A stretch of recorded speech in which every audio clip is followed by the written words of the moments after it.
Bonjour! J'espère que vous avez bien mangé, bien dormi, parce que c'est une des histoires les plus difficiles du cours 5.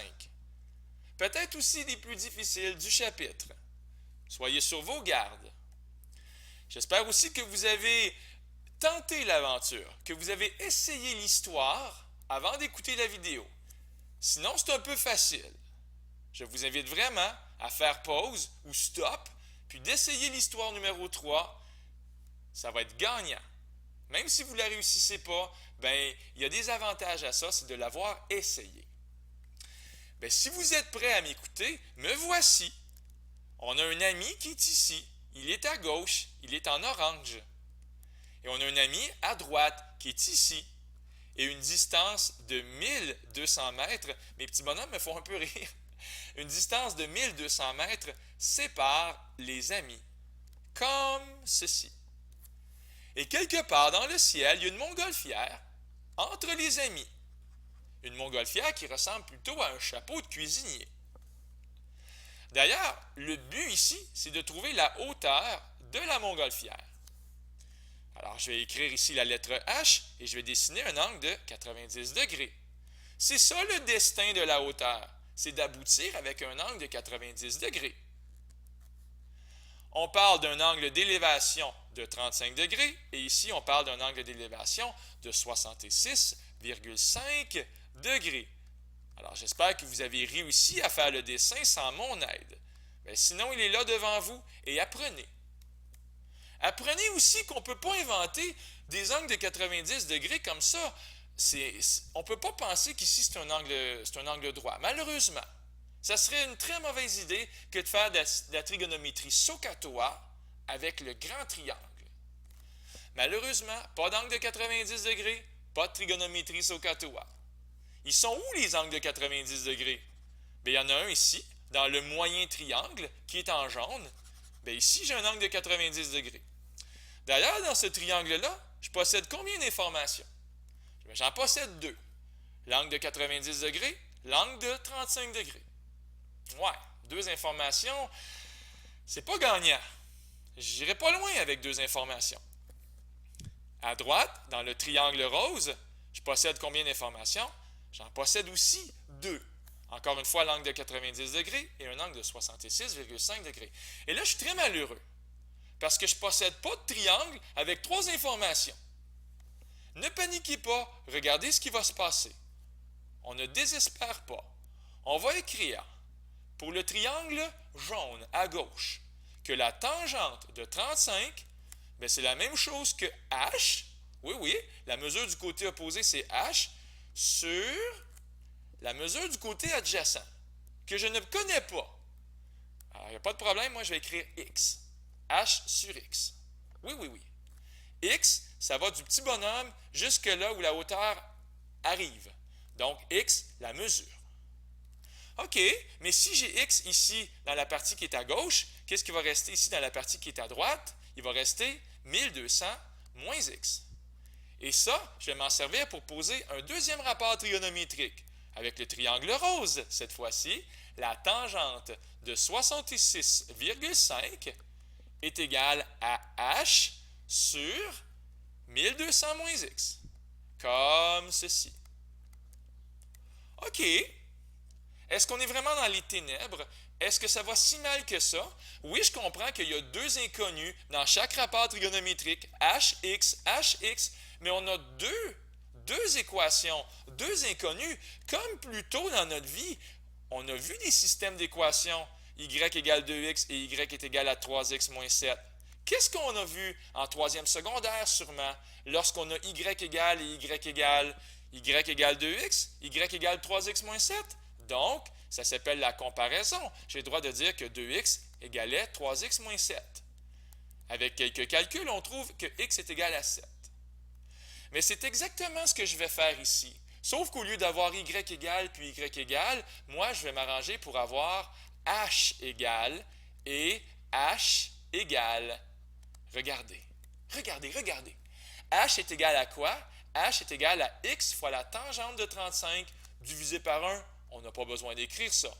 Alors, x tan 35. Et aussi, h est égal pour la deuxième équation, 1200 moins x fois la tangente de 66,5. Alors, je vais vraiment l'écrire correctement, propre à part ça.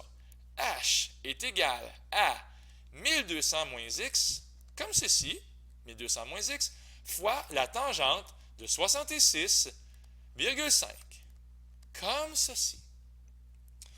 OK. Y égale H égale H égale. On peut donc faire la comparaison et dire que ceci, x tangente de 35, est égal à ceci, 1200 moins x fois la tangente de 66,5. Et là, on va en avoir combien?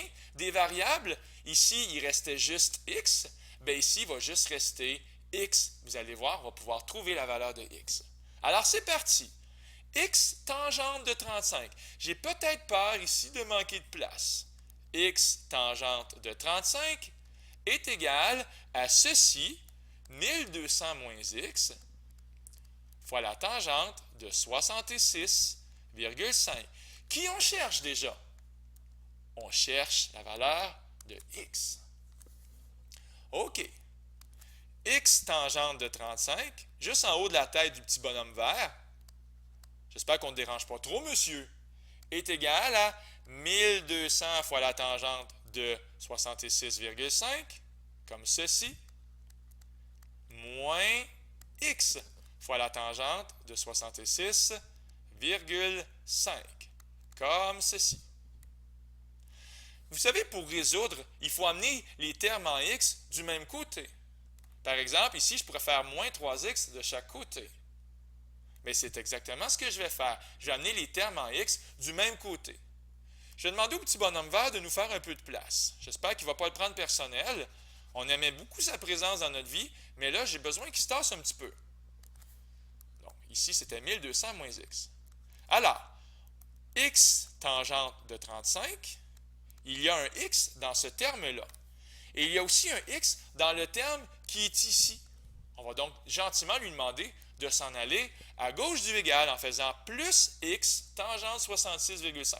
Je vais même l'écrire. Je veux que ce soit clair. Plus x tangente 66,5 de chaque côté. Plus x tangente. J'essaie d'écrire avec le peu de place qui reste. Et voilà, c'est fait. Je vais donc écrire ici plus x tangente 66,5.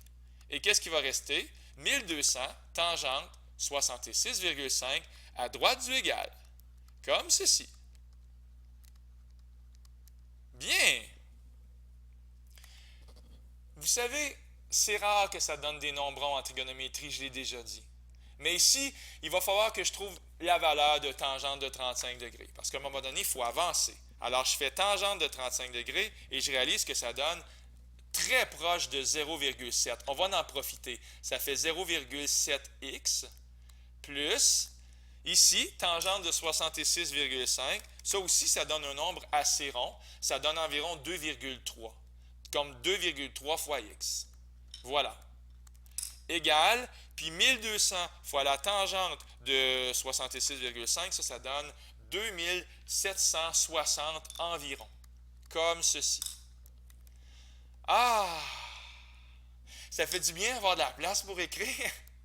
Ça fait 3x est égal à 2760 et x est égal, on va marquer environ 920 mètres.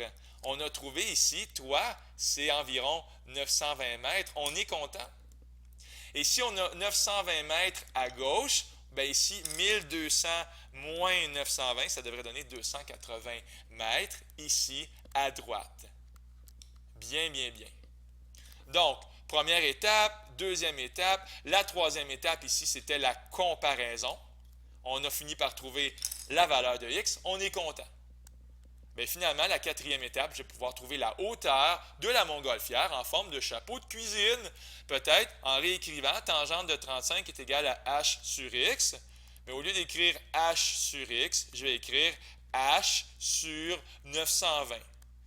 Donc, h est égal à 920 fois la tangente de 35, ce qui va donner environ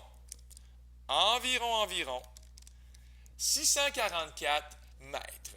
On va l'arrondir à l'unité comme ça. Wow! N'oubliez pas de faire plaisir à vos profs. Les profs sont importants dans votre vie. Mettez de la couleur, hein? Tout ça bien identifié. Puis, ben voilà. On a fait ensemble la question des blés perdus. C'était Luc Allard pour le Collège Sainte-Anne qui vous dit au revoir.